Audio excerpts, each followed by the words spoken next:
Daddy, that's the lady who said she still loves you. His world stopped. The crisp Wisconsin air carried the scent of fallen leaves and warm coffee as Noah Hart pushed open the door to the Maple Brew, his favorite cozy cafe in downtown Madison.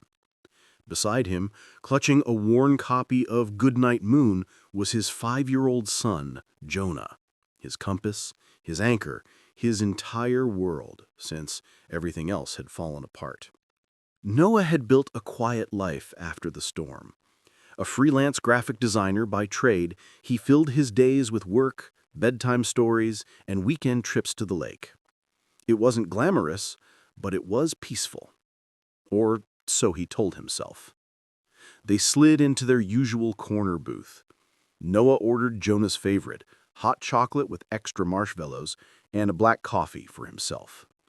He was mid-sentence explaining why squirrels bury nuts when Jonah suddenly froze, eyes wide. "Daddy," the boy whispered, tugging his sleeve. "That's the lady who said she still loves you." Noah followed his gaze, and his world stopped. There, standing by the pastry case with a to-go cup in hand, was Claire Summers.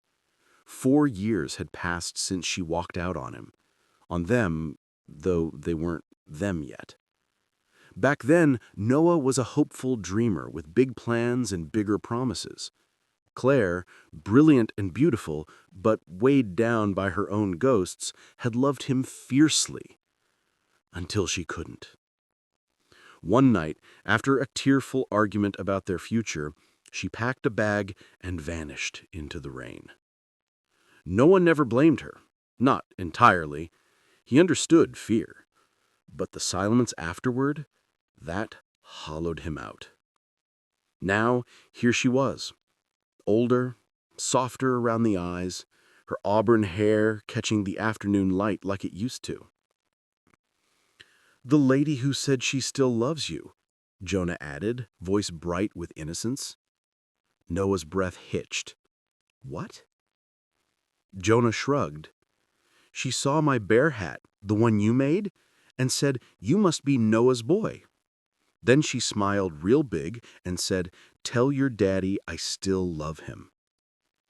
Before Noah could process this, Claire turned and saw him.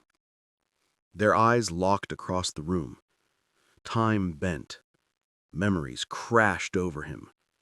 Late-night talks, her laughter in the kitchen, the way she'd cry when overwhelmed but never let anyone see. And then the goodbye he'd replayed 1,000 times in his head. She walked over slowly, like approaching a startled deer. "Noah," she said, voice trembling, "I didn't know you'd be here." He stood, heart pounding. "Claire." "I saw Jonah at the community event 2 weeks ago," she continued, glancing at the boy who beamed up at her like she was made of sunshine. "I didn't plan to say anything, but when he smiled at me, it just came out. I'm so sorry. I didn't mean to confuse him or you." Noah swallowed hard. Why now? She looked down, then back up, eyes glistening.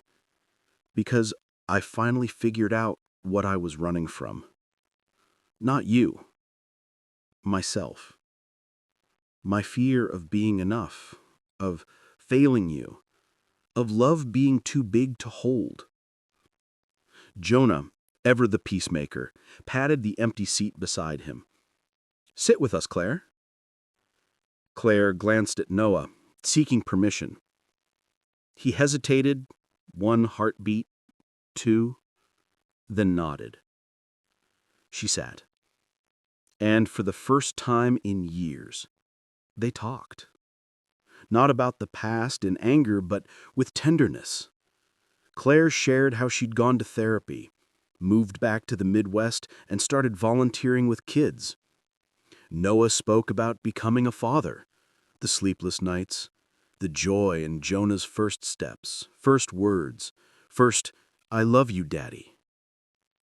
I never stopped wondering if you'd be okay without me, she whispered. I wasn't. Not for a long time. But Jonah, he healed me. He looks just like you, she said, smiling through tears. But he's got your kindness. They laughed, then cried, then laughed again. And somewhere in that cafe, between sips of cooling coffee and Jonah's chatter about his school play, the heavy stone in Noah's chest began to crack. When it was time to leave, Claire stood to leave. I didn't come here looking for anything, she said softly. Just to say I'm sorry, and that if you ever wanted to talk again, I'd be here. Jonah, ever intuitive, hopped down from the booth and, without a word, took both their hands and linked them together.